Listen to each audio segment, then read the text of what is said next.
Alright, so just like last year, I wanted to make a video about the books I have read in the year before, so 2024. This year I managed to get through 18 books and quite a few magazines, which I will talk about in a second. So here they are, the stack of books. So starting from the bottom here, going all the way to the top. And we'll go through each one individually. We'll talk about what I liked about them, what I didn't like so much about them, any interesting thing that I learned, and yeah, that is pretty much it. So I wanted to get started with this book here.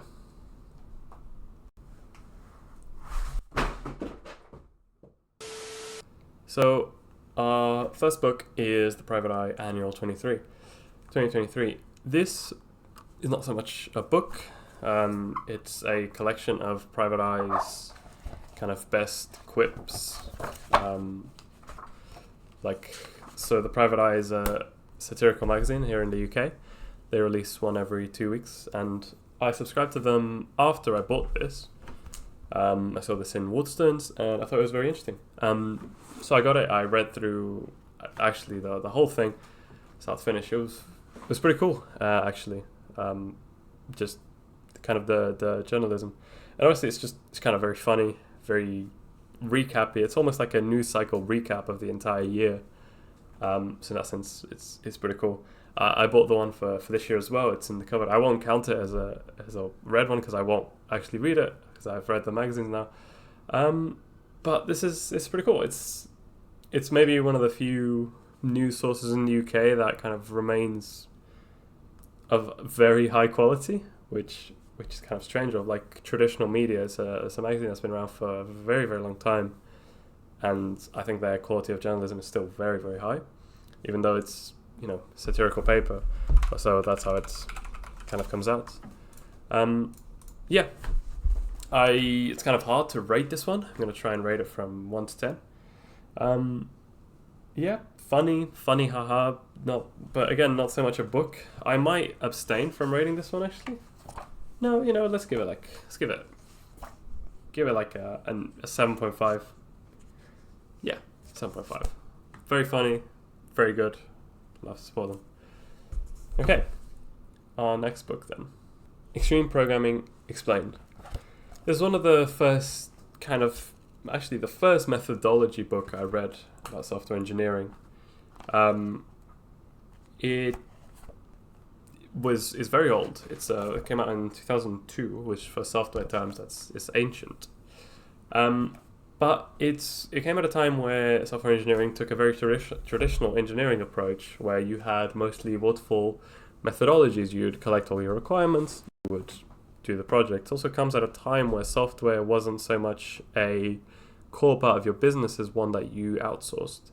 So you'd have software houses that made quality software, maintained quality software, and then send it off to other companies. But they themselves were not maybe the big companies. Which was, I guess, starting to change around 2000 era. We have companies like Google, like Facebook coming around that are just software companies and therefore do all their software in-house. It's super cool, and I think there's a lot of lessons to learn about this book. It puts a huge emphasis on testing and testability of code. Things that can't be unit tested are blind spots in your code and almost don't exist. So the book very much advocates for every part of the software stack should just be tested. And if it's not tested, it doesn't exist. It advocates for very much iterative development. So instead of getting your requirements up front, you make user stories. That's kind of part of this. And with those user stories, you then make the software. A lot of actual programming and not so much planning. And I guess the more noticeable thing about XP, Extreme Programming, is I'm going to try and hold up the book as well so you guys can see, is an emphasis on pair programming as well with engineers. Every bit of software that is written should be coded by 2 developers at the keyboard, because that's meant to create the highest quality software. And after it's developed and tested, you should always refactor your code. So no part of software should be left kind of to deteriorate. You always test the code you write, and every time you add functionality, you're going to refactor the code before adding the functionality. And all of that amount of time that is taken for those extra steps is counted into the estimates. So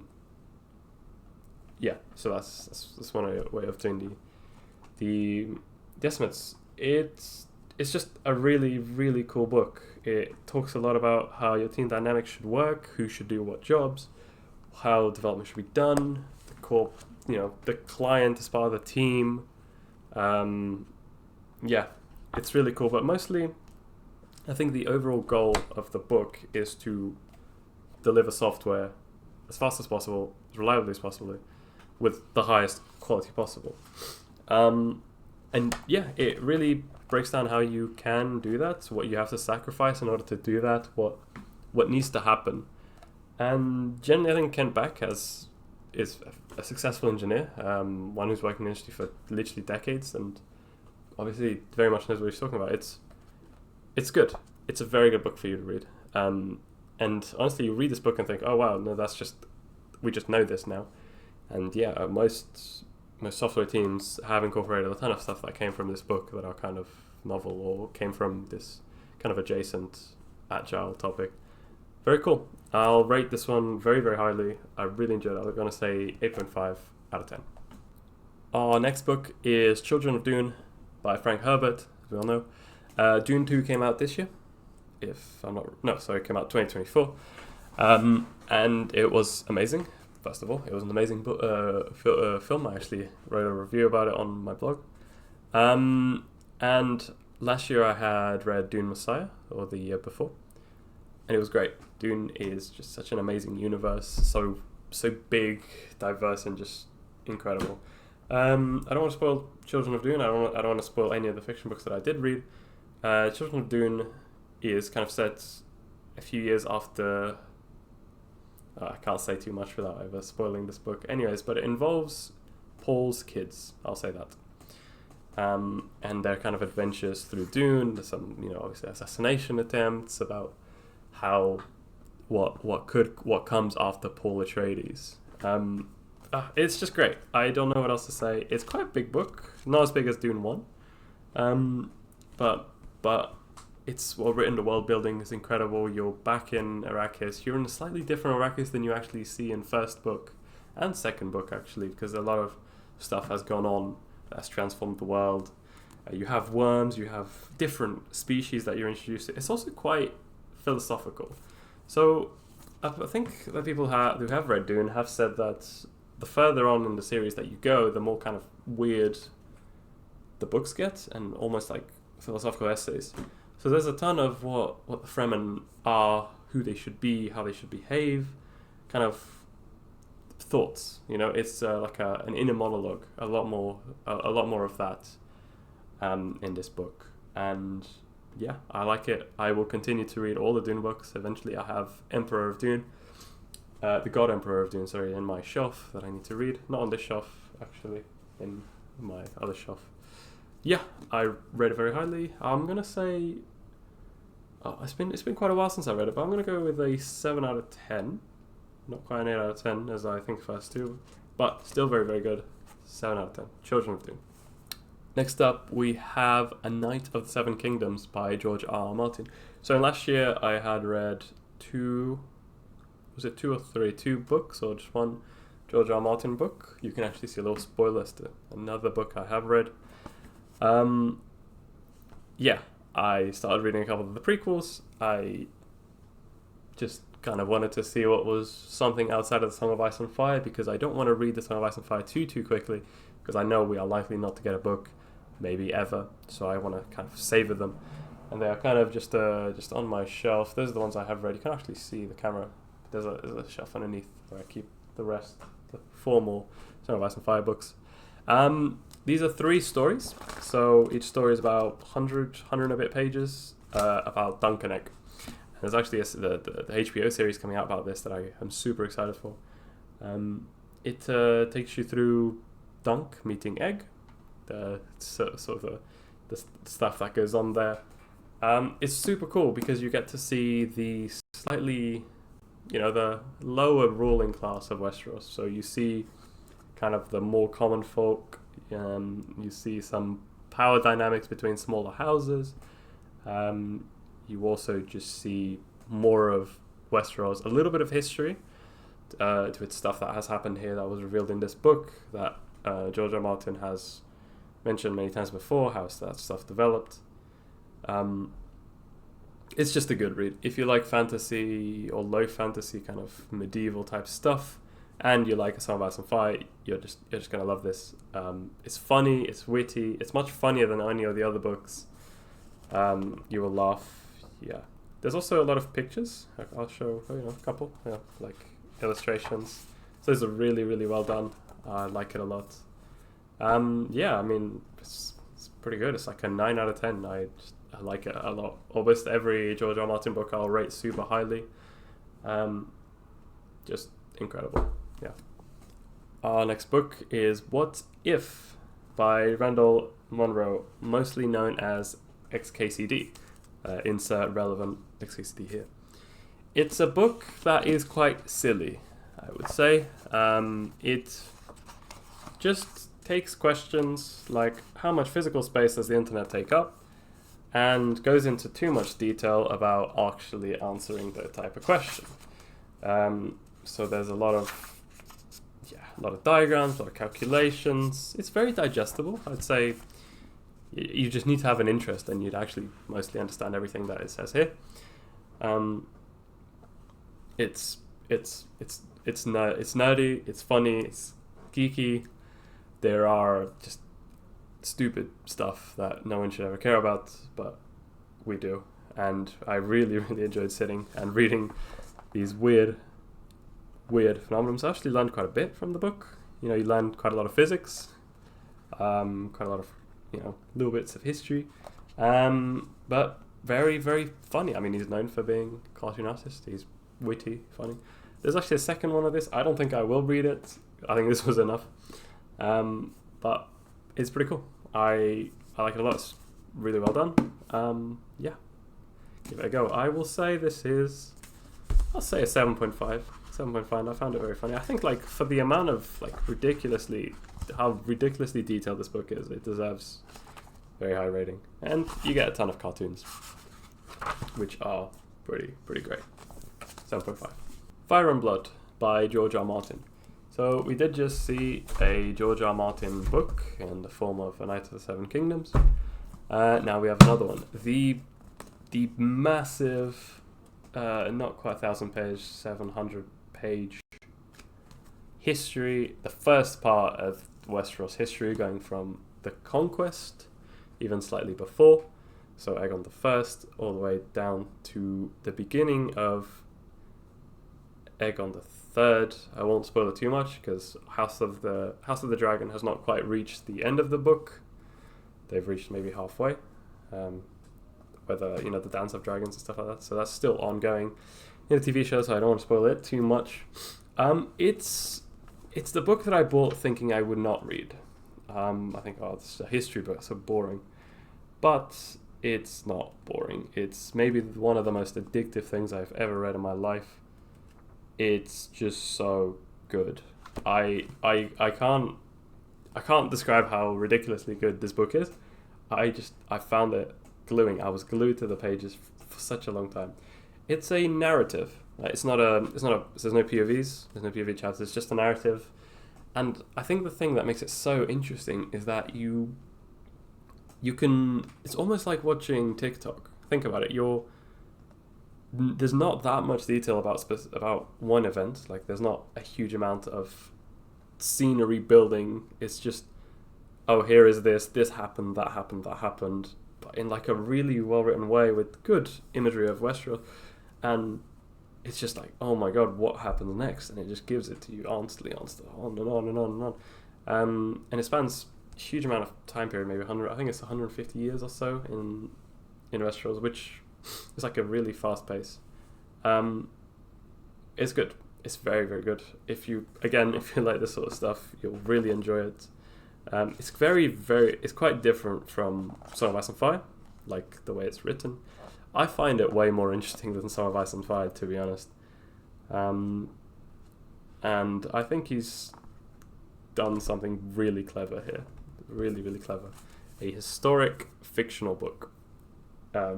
If that just sounds horrific. It sounds like why would I ever read that? Turns out I really, really wanted to read that, and I really, really enjoyed it. So Ice and Fire, this is a 9. This is easily a 9, maybe a 9.5. It's just so good. There's some parts of the story that I think are quite strange. I think George R. Martin has maybe a tendency to go overkill, I would say. So things that are almost like ridiculous, like, well, maybe the good guy could win every once in a while. But hey, it's still a 9 out of 10. It's really great. The Book of Five Rings by Miyamoto Musashi, who was a real-life samurai. This guy was a real-life warrior who lived in Japan in, I can't remember when. It does say somewhere, but I can't quite remember. A long time ago. It does. 1571 to 1646. There are 5 scrolls, as it kind of hints at, and each one kind of focuses on different areas of life and personality. It does go into quite a lot of detail about stuff like sword fighting, what your footwork should look like, but a lot on clarity of mind, what your mind should feel, what it should think, and the way of a warrior. Like, Japan was very known for having samurais be philosophical. And it's the first book of Eastern philosophy I've ever read. I can't say I understood it too much. I quite liked it. I guess I don't really have a takeaway from this book. I think it's one I must have to go back and reread. But it's quite cool. I would say I'll give it a 6 out of 10, but that might be on me for misunderstanding it. So I won't speak too much about it. Just it felt like, it's a book about samurais, or like a samurai and swords and stuff, and a lot of philosophical stuff as well. But it feels like you have to read in between the lines a lot, which is cool. So that's kind of on me, just my personal taste, maybe not quite up there. But again, I could go back and reread it for sure. Book of Five Rings. We're getting towards the end of the stack here now. We are on to Sedated. How Modern Capitalism Created Our Mental Health Crisis. Now, this book is just pretty depressing, to be honest, by James Davies, which is a professor at Oxford, if I'm not mistaken. It goes through how a lot of the neoliberalization of the West from Reagan, so from the 1970s to Thatcherism in the 1980s, and the now neoliberal era that we do live in. And it talks about how mental health isn't really seen as a serious, almost like a serious topic of conversation. One of the main takeaways is that people's mental health is determined legally mostly through whether they are able to work. So, for example, during the Tony Blair years, a lot of mental health professionals were placed inside job centers, which might sound like a decent idea, right?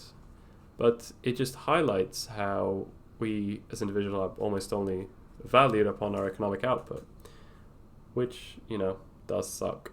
That's one of the things that this book talks about. The other thing is that the process for creating new medicines has been relaxed and deregulated more and more and more over the years, such that it's almost too easy for pharmaceutical companies to bring out different medicines for no real reason.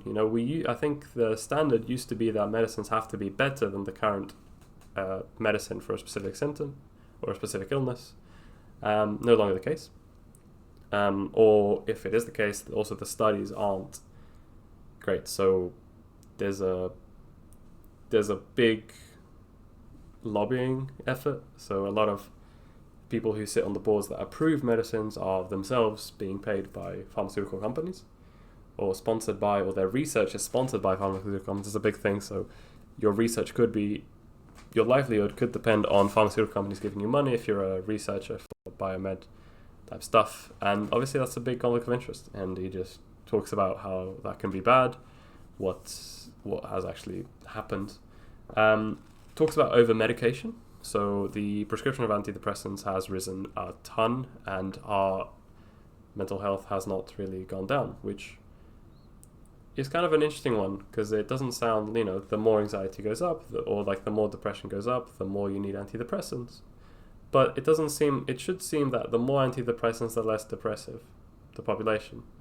So it just means that antidepressants aren't really doing their job in the long run. And Davies points to quite a few studies in this book, if I remember correctly, that the long-term use of antidepressants, anti-anxiety medication will lead to a worse off result than if you were never medicated in the first place.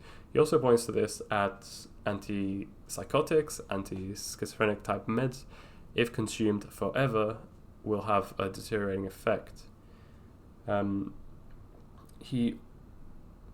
So a lot of attack on medication, a lot of attack on the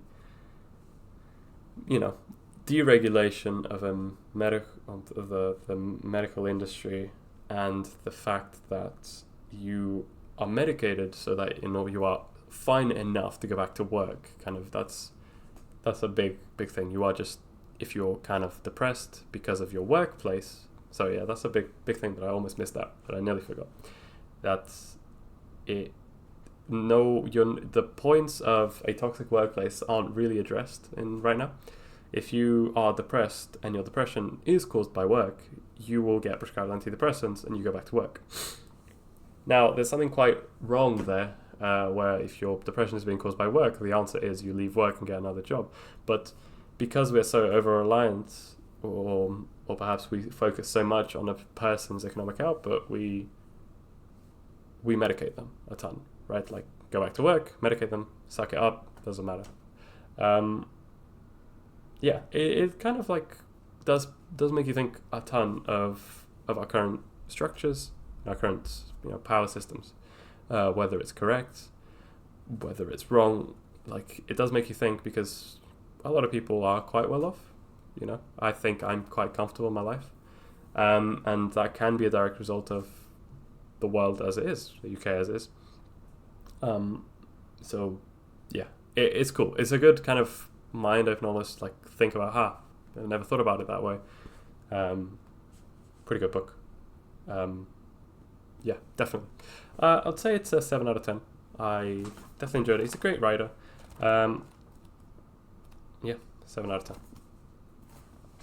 One that you might have not seen through the pile because it's small: The Myth of Sisyphus. Now, I am not going to claim I understood this book very well, because I didn't, because it is a very dense essay. It is not a story. It is a philosophical essay by Albert Camus, discussing his philosophy of absurdism. Absurdism is hard. It's honestly kind of hard to describe. He goes on to quite a lot of depth as to how he's differentiating it from extremism. Sorry, not extremism, existentialism and even nihilism. He sees it as almost like a branch of nihilism, but a different attitude to nihilism. I might be very wrong there. But the very famous part about this book is his description of Sisyphus, the myth of Sisyphus, and his ending of the book. One must imagine Sisyphus happy, right at the very end. One must imagine Sisyphus happy, and it's the big conclusion to this book, where he sees us humans locked into an eternal task of living, of begging the universe for meaning and never being able to find it. And yeah, he thinks all of us are Sisyphus. However, he imagines Sisyphus smiling in the face of this peculiar, absurd reality and getting on with work. you know, everything is meaningless and we're all going to die. That's pretty great, actually. That means I can enjoy every moment. It doesn't really mean anything, but that means I can just enjoy things. There's no God, there's no afterlife, there's just me living and pretty flowers and funny food. Why wouldn't you just enjoy what you have? It's pretty cool. I really enjoyed it. I will talk about it more in this book, a little spoiler. Yeah, you could do with a reread. I think I will read this book through secondary sources, to be honest, because I'd like to understand it slightly better. My explanation was kind of butchered. I think, yeah, it's hard to read. It's very hard to read. I think that's my fault, though. I'm going to give it a 7.5 out of 10 because I genuinely did understand some of it, but I think the book itself is too good to rate lower. Yeah, so that's 7.5 for The Myth of Sisyphus. Next up, we have Capitalist Realism. I'm going to be honest, I didn't love this book, not because of the topic. I just think it was kind of wishy-washy. There is like the interesting point of it, which is talking about, we have all just kind of accepted that this is okay, that capitalist systems are fine, that especially neoliberal systems are okay. Like Tony Blair, for example, was one of Labour's prime ministers in the UK. He said he kind of accepted neoliberalism as was almost like a force that you can never stop after it was set in motion. And basically Mark Fisher goes on to say, well, is this correct? Is this not correct? If it is correct, what can we do? Yeah, I think it was actually quite well written. I think it could do with being a bit shorter, to be honest. But again, I'm not a politics student. I just picked up the book. I thought it was interesting. Yeah, it kind of just is a bit depressing because it thinks, well, if you believe other systems are correct, then we're very, very depressed because you basically understand that it won't happen, right? Like we set something in motion that is so big and that it won't be stopped. Like one of the very, very first chapter, the title is, it's easy to imagine the end of the world and the end of capitalism. And again, the author doesn't particularly say whether this is a bad thing or not. I think that's quite important. I obviously think that Mark Fisher doesn't quite agree with modern neoliberal economics, but I think he did quite a good job at addressing it in a preachy way, which is quite cool. So that was quite nice. Yeah, just a ton of stuff, a ton of little bits about rioting, protesting, what can be achieved as a population. I'm kind of sounds a little bit Marxy. I wouldn't say it is.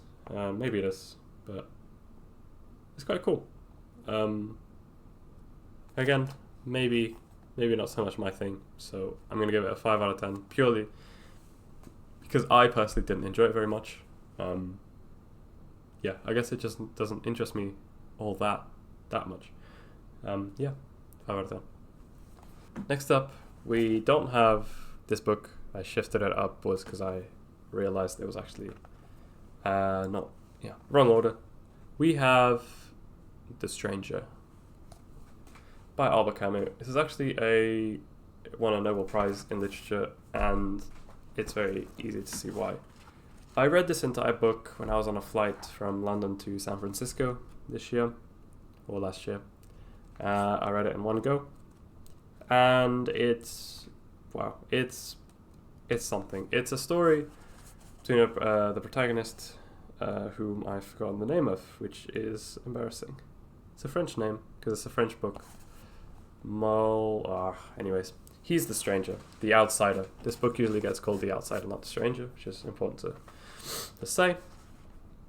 It embodies Camus' philosophy of absurdism. This man goes about life being an okay human being, talking to his neighbors, feeding himself, but it just is so eerie. Like, the book is so focused on the present and current things that a human being is experiencing. So a big chunk of the book is the protagonist, which I've forgotten the name of, goes to visit his not visit his mum, but his mum had died, and so he goes to the nursing home and sees her.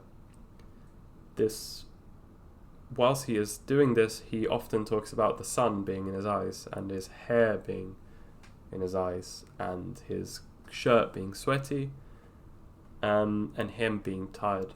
Now, this description is amazing. It is really, really good, really well done, and it just he is seen as a person with no emotions, a person who is horrible and tired because of this. Like, he isn't crying. He's not. He's just seeing the matter of factly of life. He's looking at his mum and maybe not getting as emotional as he should, or he is emotional, but he also understood that was what was going to happen. And whilst he does that, he gets on with life. He gets annoyed by the sun. He gets annoyed by the sweat on his shirt. He wants to go back to, he wants to sit next to his mum. It's interesting. It's almost so hard for me to describe this without you reading this, but you'll completely understand what I mean once you do. The main character then goes on to actually murder someone and be put on trial for death sentence. He killed this person almost just because he wanted to. He saw it as justice. He was harassed by this person, and shot him. Went on to shoot him, and every time he's in trial, he's seen as someone without emotions. He's again too hot in his suit. He just wants to get out of the courtroom. It's too sweaty. He wants to go back to his cell. He wants to, it's just a person who seems like they are completely void of emotion, but it's not what the point of this book is, I think. It's a person with emotion, but a person who has realized or lives by the fact that ultimately nothing has meaning, and is the embodiment of this. I don't think he actively thinks about this. I think he's the very embodiment of the philosophy.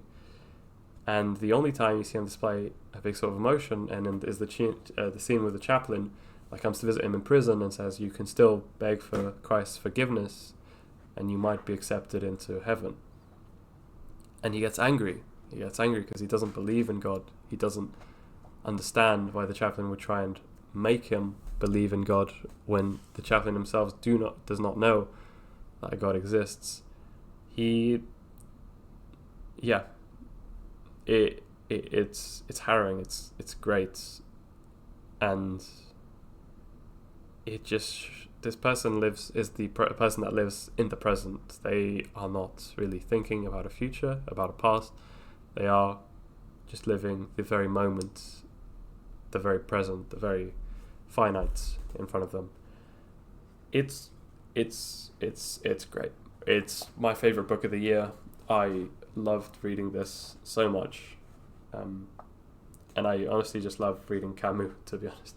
I think I bought a couple more of his books since then, and it's just so good. Like, it's kind of depressing almost, but yeah, it's super cool.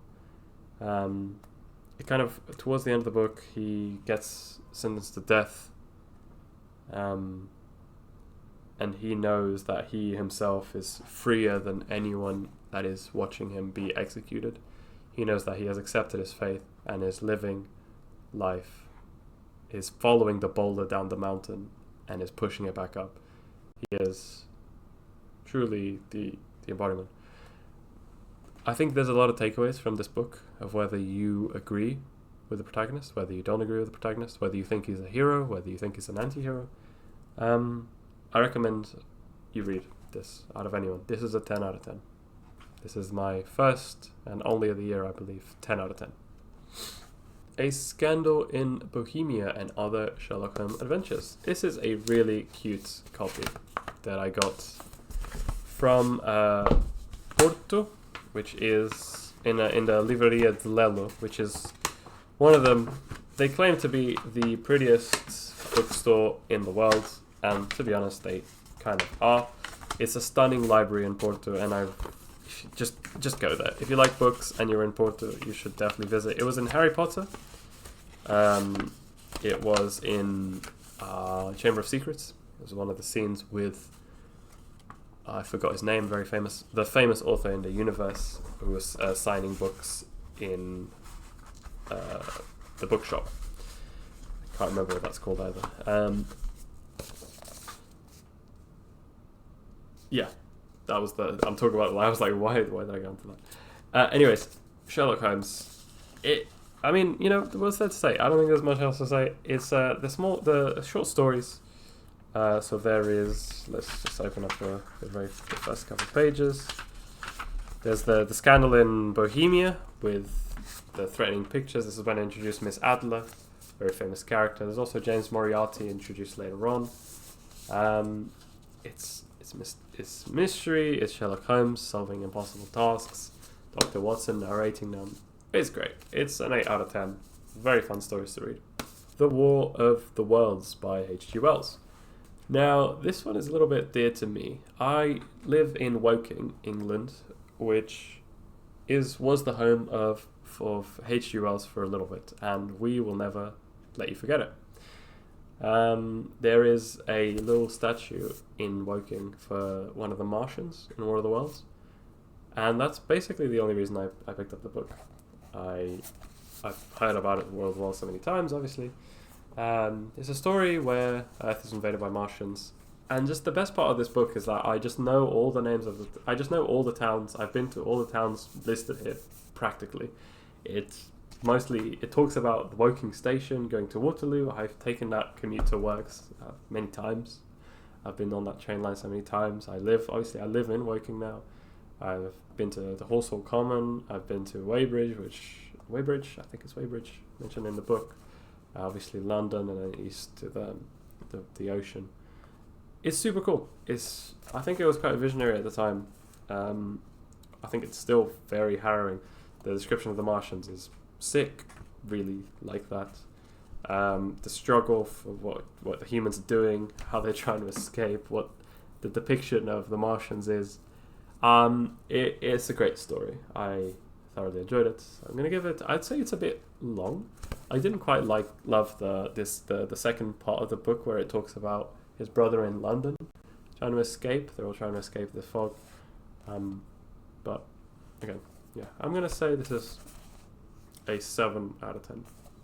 Getting towards the end now, The Lean Startup by Eric Rice. This is a Bible for anyone who's interested in startups and potentially making their own in the future. It is a framework as to how you should build a business. It's super well written. It is so easy to follow. And yeah, you just really kind of understand what goes on. The Lean Startup comes from lean manufacturing that Toyota pioneered.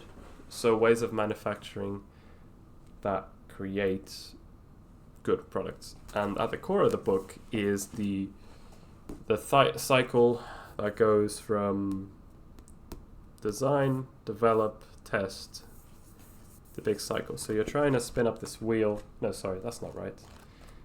Let me see. Build, measure, learn. That's what it's called. So you have an idea that you're going to build, then you have a product, and this product is going to be measured, and from that measurement you're going to learn, and you're going to go over and over and over again this cycle. You're basically going to build something. You start off with something. It doesn't even have to be the software. You could produce a service that you yourself, give over email. You go knock on doors, You find one customer, and then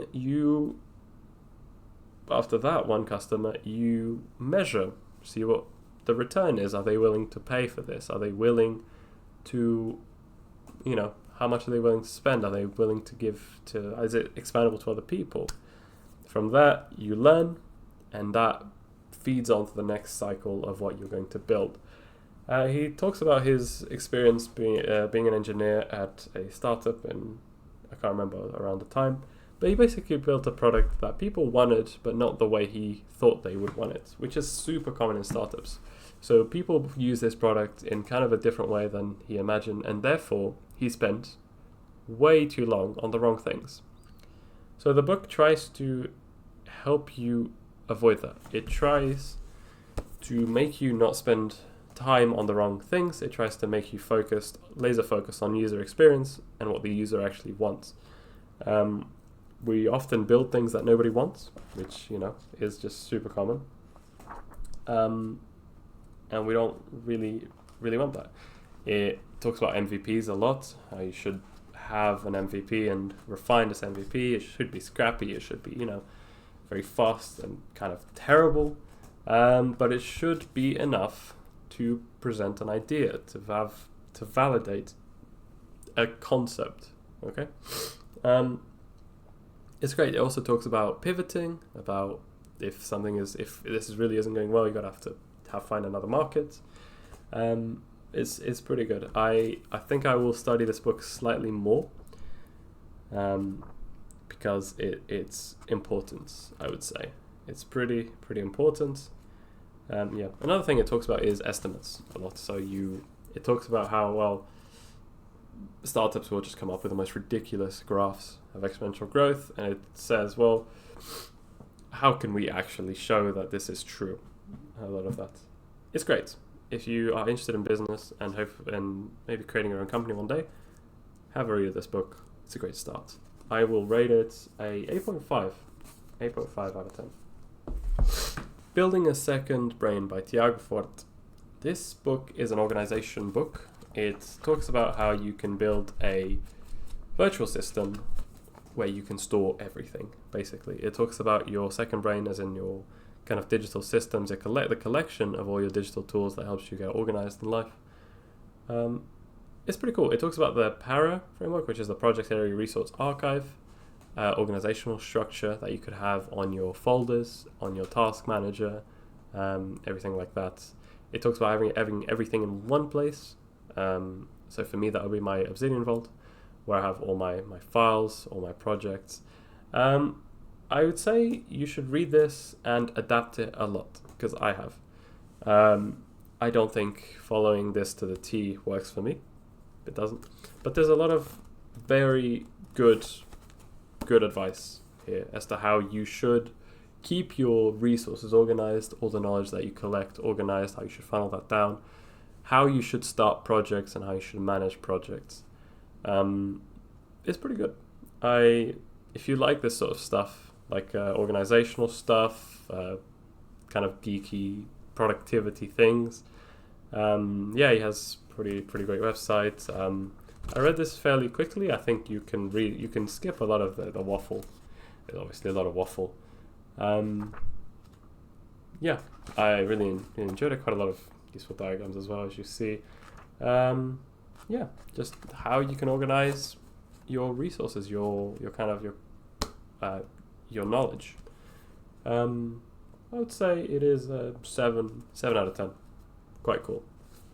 No Longer Human by Osamu Dazai. This book is very different from everything I've ever read. First of all, it looks very different from everything. Big padding. And it looks amazing. Look at this cover. So cool. It follows our protagonist, who I've also forgotten the name, which is pretty embarrassing, in Japan, and from his childhood over to his later that he is in life. And this person just has a very depressive, very antisocial kind of personality. He's terrified of almost humans, right? He's a kind of a person who just lives weirdly. And apparently this depicts what Japanese people kind of thought about life in like post-World War II. It talks about the aspects of shame and that dynamic in Japanese culture. It shows a crazy depiction of how much people drink, which I think is accurate. And it just takes you through this guy's life. He goes on having huge amounts of trouble. He tries to kill himself, I think, twice in this book.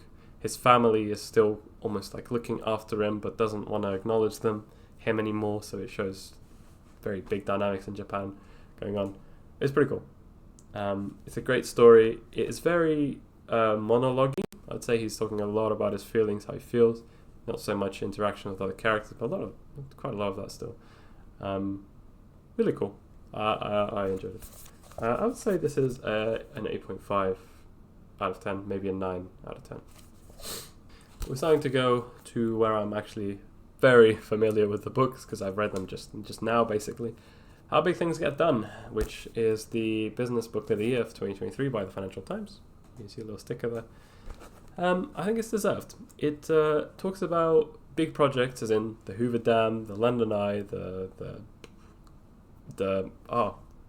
Empire State Building, from rail projects to nuclear reactors to tunnels, and it talks about how they're done and usually how they are terribly done.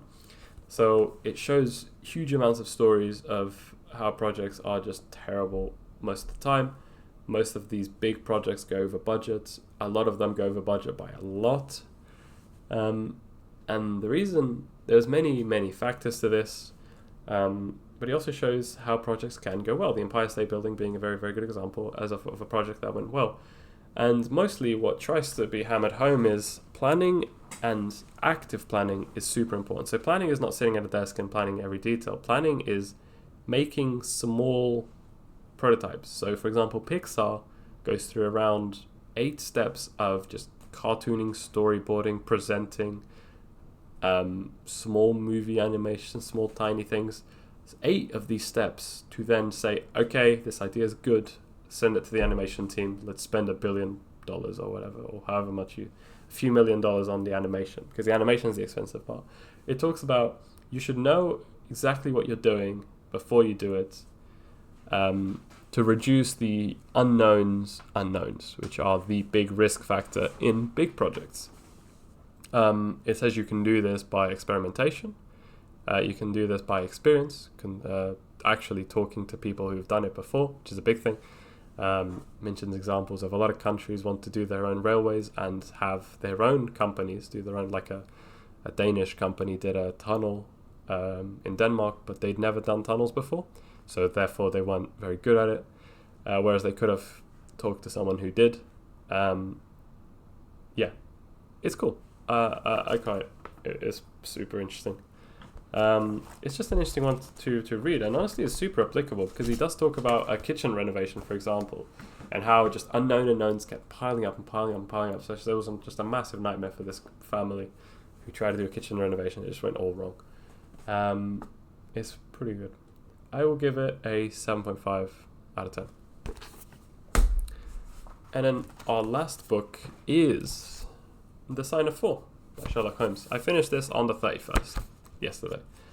Again, a Sherlock Holmes book, but this is one of the novels. It's just good. Like, there's not much else to say. Sherlock being Sherlock, Dr. Watson going around. It's actually where he meets Mary and gets engaged towards the end of the book. Hopefully that's not a big spoiler. Again, super incredible depictions of London. Incredible interactions between characters. It's just good fiction, you know? It's a sick book.